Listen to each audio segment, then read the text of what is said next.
안녕하세요, 한의사 이혜민입니다. 당뇨인들의 주된 관심은 음식, 혈당, 그리고 복부 비만일 텐데요. 음식과 복부 비만, 그리고 혈당 세 가지 모두 관련된 지표가 있죠? 바로 식후혈당입니다. 그런데 유독 식후혈당이 높거나 왔다 갔다 해서 고생하는 분들이 있는데요. 왜 그러는 걸까요? 그리고 어떻게 극복할 수 있을까요? 이번 영상에서 설명드릴 테니 끝까지 시청해주세요.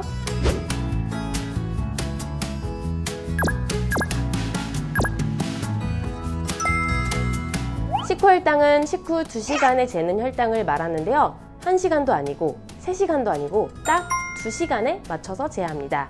식후혈당은 말 그대로 식사를 하고 재는 혈당이라서 식사와 관련이 많고요. 음식의 양과 음식의 종류에 영향을 많이 받는 편입니다. 즉, 내가 뭘 먹고 얼마만큼 먹었는지에 영향을 많이 받는 것이죠. 그러다 보니 평소에 식탐이 많은 분들, 식사가 불규칙한 분들, 밥보다는 주전부리를 좋아하는 분들, 끼니도 밥보다는 이런저런 음식으로 배를 채우는 분들의 경우 식후혈당이 오락가락 하는 편인데요. 식사가 불규칙하면서 음식의 종류도 다양하니 식후혈당이 이랬다 저랬다 하는 것이죠. 또 평소 식사가 이렇다 보니 복부 비만이 생기기 쉬운데요. 복부 비만이 있으면 습담이 있는 거라고 했죠. 습담, 즉 소화기에 노폐물이 있으니 식후에 졸리거나 더부룩하거나 가스가 차는 등의 소화기 문제가 있는 편이고, 소화기 문제가 있으니 더더욱 식후혈당이 잘 잡히지 않는 악순환이 발생합니다. 실제 이러한 악순환이 계속되어 근본 문제인 습담을 치료하는 습담 빼독탕을 복용한 후에 비로소 식후혈당이 안정적으로 잡히던 분들이 있는데요. 그중 최근에 오셨던 분을 소개할게요. 40대 여자분이었는데요. 워낙 먹는 걸 좋아하고 어려서부터 밥보다는 간식이나 면, 빵 등을 즐겼던 분이라 식후혈당도 역시 왔다 갔다 했습니다. 소식하거나 간단하게 먹으면 150 정도 나오는데 갑자기 많이 먹거나 급하게 먹거나 면, 빵 등을 먹으면 300 가까이 나오는 것이죠. 혈당은 좀처럼 안정되지 않고 잘못된 식습관으로 습담이 쌓여 복부 비만은 갈수록 심해지고 하체와 얼굴은 붓는 등등 몸이 점점 힘들어졌습니다. 악순환의 고리를 끊어야 했죠. 습담을 빼기로 했습니다. 습담이 있는지 확인하는 10가지 체크리스트가 있는데요.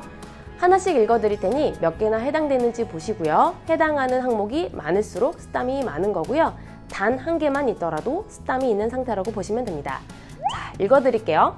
1. 밥을 먹으면 윗배가 볼록하게 나온다. 2. 밥 먹고 나면 가스가 차거나 더부룩하거나 졸리다. 3. 소변을 자주 보거나 시원하지가 않다. 4. 만성피로가 있거나 자주 눕고 싶고 피곤하다. 5. 먹는 양에 비해 살이 잘 찌고 물만 마셔도 찐다. 6. 굶으면 살이 빠지는데 방심하면 또 금방 찐다. 7. 복부 비만이 있다. 8. 자고 일어나면 손, 얼굴이 부을 때가 있다. 9. 주먹 쥐어보면 손이 뻑뻑할 때가 있다. 10. 손가락 마디나 무릎이 아프다. 자, 몇 개나 해당하나요? 소개한 환자분은 10가지 모두 해당했고요. 그래서 습담 빼독탕을 복용하기 시작했습니다. 그랬더니 보름 만에 변화가 나타나기 시작했는데요. 말씀드린 10가지 증상이 모두 좋아지기 시작한 거죠. 윗배가 처음보다 들어가고 밥 먹고 더부룩하고 졸리던 증상이 줄었고, 소변이 시원해졌고 피로감도 줄었고, 손, 얼굴, 하체의 부종이 심했는데 줄었습니다. 그리고 한 달 정도가 되자 이제는 식후혈당도 안정된다고 하셨는데요. 그 이유를 보니 습담 빼독탕을 복용한 뒤로는 식탐이 줄어들어 간식을 덜 먹게 되고 전보다 음식을 덜 먹어도 충분히 포만감이 생긴다고 했습니다. 식사가 매우 불규칙하면서 간식을 자주 먹었었는데 그러한 습관이 없어지니 더불어 습담이 빠져서 소화기 문제가 해결되고 식후혈당도 안정되어 가는 것이죠. 또 다른 50대 남성분도 습담 빼독탕을 먹고 식후혈당이 20 정도 줄어들었는데 그 과정에서 복부 비만도 줄고 몸도 가벼워졌다면서 좋아하셨습니다. 모든 분들이 습담이 빠지면 식후혈당이 잡힐 거라고 말씀드리긴 좀 어렵고요. 적어도 아까 말씀드린 습담 체크리스트에서 습담 증상이 최소 5개 이상 되는 분들의 경우에는 습담이 빠지면서 식후혈당 개선에도 긍정적인 영향이 있을 수 있음을 기대해 볼 수 있겠습니다. 습담 증상이 완화되는 건 기본이고요. 식후혈당이 너무 안 잡히거나 왔다 갔다 하는 분들이라면 습담 치료를 고려해 보시길 바라고요. 마지막으로 14일 동안 당뇨에 대한 소식을 편지로 보내드리는 당뇨 편지 신청하실 분들은 아래 고정 댓글을 확인해 보시길 바랍니다. 그럼 다음 영상에서 뵙겠습니다. 감사합니다.